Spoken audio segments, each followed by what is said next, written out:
So, eto nga mga kamata, yung araw na nagpa-gender reveal kami ng aking Diyosawa noong August 17. Makikita nyo nga dyan talaga mga yung reaction ko na sobrang saya ko nga dahil it's a girl. Di nga lang ako yung tuwang-tuwa dyan dahil etong si Kuya Cyrus tuwang-tuwa din. Di na nga rin nakapag-react dyan si Daddy Ruel dahil hindi nga sumabog itong hawak niyang popper. Pero alam ko sa mga oras nga din na yan ay masaya nga din siya dahil gusto niya nga din ay babae. Al tatlo nga kami, babae na nga ang gustong maging kasunod ni Kuya Cyrus. At eto na nga mga may story time muna tayo. August 19 nakapag-decide nga ako na magpa-ultrasound ulit pero sa ibang clinic naman. Di naman nga sa wala akong tiwala dun sa unang naging resulta sa may first clinic na pinuntahan namin kung hindi lang talaga ako mapakali ng mga araw na yan. Parang may nag-uugyok nga lang sa akin na magpa-ultrasounds ulit ako, ganun. Dito na nga mga may pinahiga na nga ako dito sa may second clinic na pinuntahan namin. Pero bago ko nga ituloy yung kwento mga mi, papakita ko na nga muna sa inyo yung aking first ultrasound. Dito na nga yung unang clinic na pinuntahan namin which is magpapa-ultrasounds na nga ako para malaman na nga namin ang gender ni baby. Bali, 2 times pa nga nila akong in-ultrasounds at magkaibang ang araw yun. Para nga daw sigurado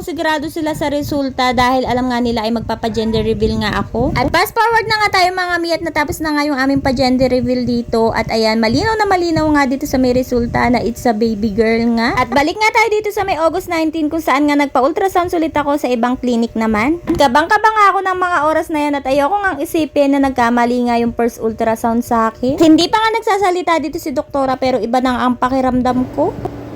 Sure natin ang maganda mamaya ha, pero lalaki. Lalaki, no?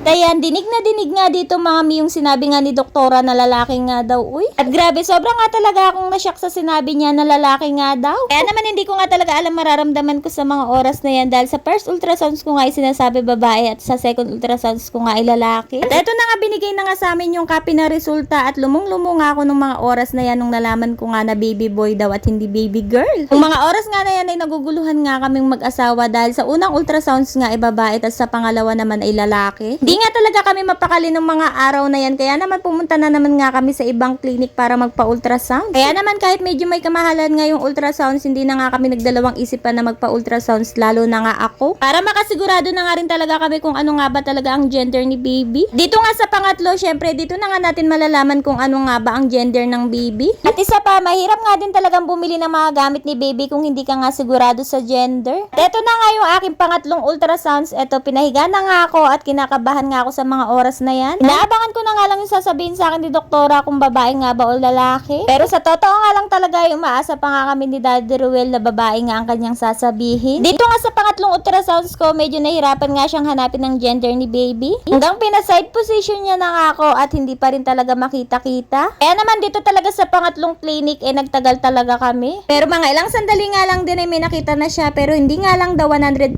siya na sigurado. Pero based nga sa lumilitaw dun sa may screen, nakikita niya nga daw ay lalaki. Kaya naman nawalan na nga kami ng pag-asa ni Daddy Ruel na magiging babae pa dahil dalawang clinic na nga na pinuntahan namin ay sinasabi lalaki. Pero para makasigurado nga daw kami ay bumalik nga daw ako bago daw mag-end ng September at libre na nga lang daw yun. Pero this time ay magtitimboy daw si doktora. So, ayun na nga mga mi, today is September 1. Ayan, kung napakinggan niyo yung ating story time, o di ba kaloka.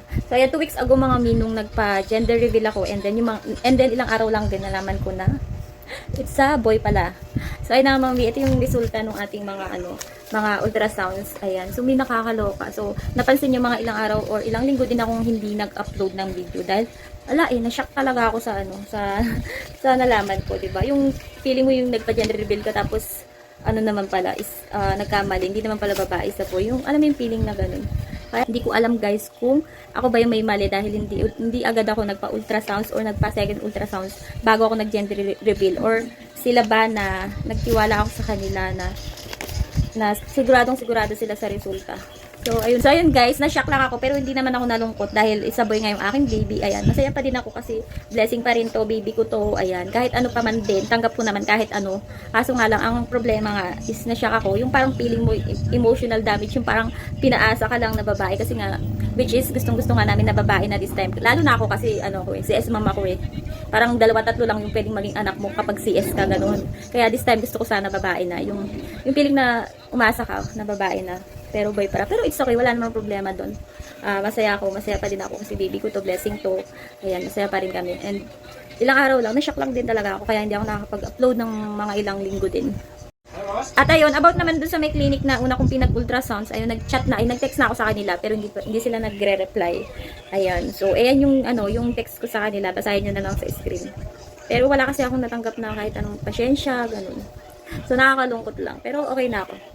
Nakabubon na ako, and tanggap ko na it's a boy, yung aming baby. Pero, hindi pa naman doon natatapos dahil before end ng September is babalik kami doon sa may clinic na ultrasounds namin doon sa huli. So, ayun, kahit pa paano may may pag-asa pa. Pero tanggap na namin na it's a boy yung aming baby. Second baby. Yan, bye-bye!